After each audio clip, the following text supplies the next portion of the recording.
অসম নেপালী সাহিত্য সভাৰ সোণালী জয়ন্তী উৎসৱ উদযাপন কৰা হয়। এই সোণালী জয়ন্তী উদযাপনৰ সামৰণি সভাত যোগদান কৰাৰ মোৰ সৌভাগ্য হ'ল।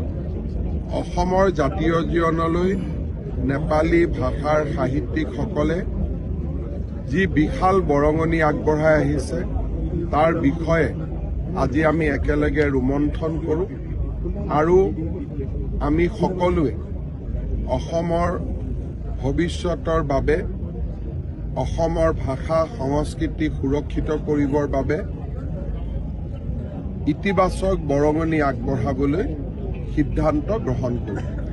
অসমৰ গোৰ্খা জনজাতি, অসমৰ গোৰ্খা জনগোষ্ঠী অতিকে এটা প্ৰাচীন জনগোষ্ঠী। অসম বুৰঞ্জীৰ বৰ্মন বংশৰ দিনৰ পৰা অসমত গোৰ্খাসকলে বাস কৰাৰ প্ৰমাণ পোৱা যায়। ৰাজ্য চৰকাৰে যোৱা 3টা বছৰত 3.5 বছৰত গোৰ্খা লোকসকলক আৰু তেওঁলোকৰ ভাষা কলা কৃষ্টি সংস্কৃতিক সুৰক্ষিত কৰিবলৈ নিৰন্তৰ প্ৰয়াস কৰিছে আৰু আজি আমি সকলোৱে মিলি একেলগে বাস কৰি অসমখনক সমৃদ্ধ কৰাৰ বাবে আলোচনা কৰি আগবাঢ়ি যোৱাৰো সিদ্ধান্ত গ্ৰহণ কৰিছোঁ।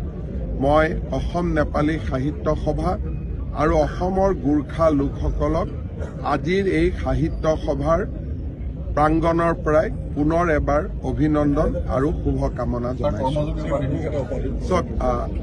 উপাধি তেখেতসকলে মৰমেৰে দিছে। উপাধিটো মই আশীৰ্বাদ হিচাপে লৈছোঁ, কিন্তু তাক ক'তো ব্যৱহাৰ কৰিবৰ বাবে মই বিনম্ৰতাৰে সৈতে মানা কৰিছোঁ।